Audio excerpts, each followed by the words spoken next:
మీ favourite contestant ఎవరు? నాకైతే Nabeel bro. Nabeel ఎందుకన్నా? ఎందుకంటే అతను గేమ్ ఫస్ట్ నుంచి చాలా బాగా ఆడతాడు. అది కాక వాళ్ళు ఇంట్లో ఏదన్నా అవసరమైనా కానీ నబీల్ దేనికైనా సాక్రిఫైస్ చేసే అంత మైండ్ సెట్ ఉంది అతనికి. అతను ఎంత దాకైనా ఫస్ట్లో అందరి కోసం బాగా ఆడాడు. తర్వాత వాళ్ళందరూ మోసం చేశారని చెప్పి వాడిని నామినేషన్లో కానీ అలాంటి కానీ వాడికి ఏదైనా ఆప్షన్ లేదని చెప్పి వాడు ఇప్పుడు వాళ్ళు రివర్స్ అయ్యారు అంతే తప్ప నబీల్ మంచి బెస్ట్ మైండ్ గేమ్. నిన్న వాళ్ళ అమ్మగారు వచ్చారు కదా, మీకు ఎలా అనిపించింది? హ్యాపీ అనిపించింది. హ్యాపీ అనిపించిందా? హ్యాపీ అనిపించింది. కొన్ని మాటలు చెప్పింది కాబట్టి అబ్బాయి తెలుసుకుని ఇప్పుడు నుంచైనా గేమ్ ఇంప్రూవ్ చేస్తే బాగుంటుంది. సో ఇంకెవరు ఇష్టం నబీల్ తర్వాత? పృథ్వీ బ్రో. పృథ్వీ హ్యాంగర్ ఎక్కువ ఉంది కానీ హ్యాంగర్ తగ్గించుకుని మంచి ప్లేయర్ అతను కూడా. పృథ్వీ కూడా కంటెంట్ ఉంది పృథ్వీ దగ్గర. పృథ్వీ ఆడదలుచుకుంటే మంచిగా ఆడతాడు. నిఖిల్ కూడా పర్లేదు. నిఖిల్ కూడా మంచి ప్లేయర్. నిఖిల్ ప్రతిదానికి పోటీస్తాడు. గౌతమ్ ఏంటంటే మా గౌతమ్ అసలు ఆటే లేదు బ్రో. చెప్పాలంటే ఒకసారి ఏమో బాగా ఆడతాడు, ఒకసారి ఏమో నామినేషన్ లో రెచ్చిపోతూ ఉంటాడు. గౌతమ్ వేస్ట్ నన్ను అడిగితే. ఏదో పేరుకి ఏదో ఆ టీఎఫ్ఐ కోసం ఏదో మనీ కోసం జరిగిన తప్ప ఆ షోస్ లో అంత మించి యూజ్ లేదు అబ్బాయి తోటి గౌతమ్ లో. పృథ్వీ కొంచెం టైప్ అయ్యి మొత్తం చెడగొట్టుకుంటున్నాడు అనాలా, ప్లస్ అనాలా? ప్లస్ మైనస్ అని దాంట్లో ఏం లేదు బ్రో. ఆ అమ్మాయి వెనకాల తిరుగుతున్నాడు కదా, సో ఆ జోడి వల్ల కూడా కొంచెం డిస్టర్బ్ అయిపోతారు కదా. అమ్మాయి వాళ్ళు పృథ్వీ తిరగట్లేదు. పృథ్వీ వెనక అమ్మాయి తిరగదు. అవునవును, ఏదైనా బ్యాడ్ అయితే బ్యాడ్ అవుతుంది కొంచెం. పృథ్వీ ఏంటంటే తను ఒక ఫ్రెండ్ లా ట్రీట్ చేస్తుంది. అమ్మాయి అలా తీసుకోవట్లేదు. తను ఏమనుకోలేదు పృథ్వీతో. నేను పృథ్వీ గేమ్ చెడగొట్టదు అనుకోవచ్చు మనం.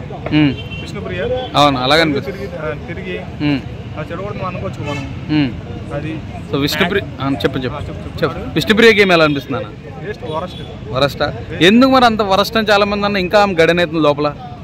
ఎందుకంటే ఆడియన్స్ కొంతమంది ఉన్నారు, తన ఓట్లు చేసే వాళ్ళు ఉన్నారు, లేకపోతే లోపల ఏమన్నా జరుగుతుంది మనకు తెలియదు కదా. గ్యాంబ్లింగ్ మనకు చూపిస్తే వారానికి లిస్ట్ తనకి మనం చూపిస్తే కొంచెం మనకు అర్థమవుతుంది. మీకు ఇన్ని ఓట్లు పడ్డాయి, మీకు ఇన్ని ఓట్లు పడ్డాయి, మనకి చూపిస్తే క్యాట్ వస్తుంది. కావాలని ఎవరన్నా తనని షోలో నడిపిస్తున్నారు, అది మనకు తెలియదు కదా. అవ్వచ్చు. అది కూడా యష్మి గౌడ గేమ్ ఎలా అనిపిస్తుంది అన్న? యష్మి తను కూడా ఏం లేదు, తను ట్రై చేస్తుంటే దానికి బెనిఫిట్ దొరుకుతుంది దానికి. అసలు ఫస్ట్ ఏమో గౌతమ్ వచ్చినప్పుడు ఏమో గౌతమ్ నాకు నచ్చాడు, నిఖిల్ నచ్చాడు అంటది. తను కూడా రాంగ్ నన్ను అడిగితే. సో ఆమెకి డిఫెన్స్ కరెక్ట్ తీసుకెళ్ళబోతుందా? డిఫెన్స్ నామినేషన్ వేయటే సరిగ్గా రాదు తనకి. అక్కడ దానికి నిఖిల్ నామినేషన్ వేసాడు. పార్ట్నర్స్ అయ్యి నామినేషన్ చెప్పడం మనం. అవునవును, గ్రూప్ గేమ్ ఆడుతున్నారు వాళ్ళు. నిఖిల్ ఒకటి, పృథ్వీ ఒకటి. పృథ్వీ ఏంటంటే వాళ్ళ సైడ్ వస్తే మంచి గేమ్ రావచ్చు. అవును, కానీ వాళ్ళతో తిరిగి కొంచెం చెడిపోతున్నారు. పృథ్వీ యష్మి నిఖిల్ వీళ్ళు కానీ కొంచెం వేరే అయితే ఎవరి గేమ్ వాళ్ళు ఇండివిజువల్ ఆడితే మంచి. వీళ్ళు ముగ్గురు కూడా టైటిల్ కొట్టే అంత ఆప్షన్ ఉంది. కానీ విష్ణుప్రియకి లేదు. విష్ణుప్రియకి యష్మికి అంత లేదు. కానీ నవీల్ యాడ్ అయితే వీళ్ళు ముగ్గురు మంచి పోటీ.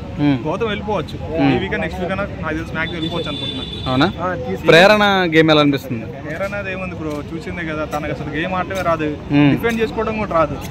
ఇప్పుడు మనం ఏదైనా వ్యతిరేక సమానం చెప్పాను, దానికి ఎదురుగా ఎలా చెప్పాలని ఆలోచిస్తుంది. మనం డిఫెండ్ చేసుకోవాలి. నెక్స్ట్ నామినేషన్ మనం ఏం మాట్లాడాలి, పాయింట్ చేసుకోవాలి. రేసింగ్ ఇతను ఏం పాయింట్ అన్న పాయింట్ కరెక్ట్ మనం ఆడాలంటే ఫ్యాన్స్ కూడా తన ఓట్లు వేస్తారు. ప్రేరణ నామినేషన్ ఫేర్ అన్ఫేర్ అని అటు ఫేర్ గా చూపిస్తే తను కూడా వాళ్ళకి తగ్గట్టే మాట్లాడుతుంది. కాబట్టి నాకు తెలిసి మ్యాక్సిమం ఈ వీక్ లో ప్రేరణ ఎలిమినేషన్ అవ్వచ్చు అనుకుంటున్నాను. ఎలిమినేషన్ అవుతుంది అనుకుంటున్నా? డైరెక్ట్ ఎలిమినేషన్ అవుతుంది అంటే మెగా చీఫ్ ఉంది కదా డార్లింగ్, అయినా అవుతుందంట.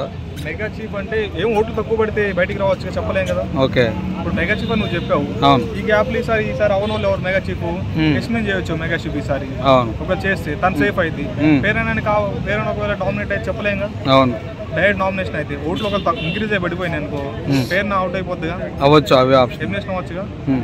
అవినాష్ గేమ్ ఎలా అనిపిస్తుంది? అవినాష్ ఫన్నర్ బ్రో. ఫన్నర్ మ్యాక్సిమం ట్రై చేసి దాని ఎఫర్ట్ పెట్టాడు. తన ఎఫర్ట్ వల్ల పర్లేదు, ట్రై చేస్తాడు. మెయిన్ ఏంటంటే హౌస్ లో ఉన్నది నవ్వడానికి ట్రై చేస్తాడు మ్యాక్సిమం. అవును, అది టాప్ 5 లో ఉండే క్యాండిడేట్ అంటవా, మధ్యలో వచ్చేస్తాడంటవా? టాప్ 5 లో ఉండొచ్చా? టాప్ 1 లో నిఖిల్, టాప్ 2 లో నవీల్, టాప్ 3 లో పృథ్వీ, టాప్ 4 లో గర్ల్స్ లో ఎవరైనా ఉంటారా? గర్ల్స్ లో ఎవ్వరు ఉండరు. టాప్ 4 లో గౌతమ్ ఉండొచ్చు. గౌతమ్ బాగా ఉండొచ్చు. ఈ వీక్ బాగా ఆడితే టాప్ 4 లో ఉండొచ్చు గౌతమ్. టాప్ 5 లో అవినాష్ ఉంటాడు ఫన్నీగా.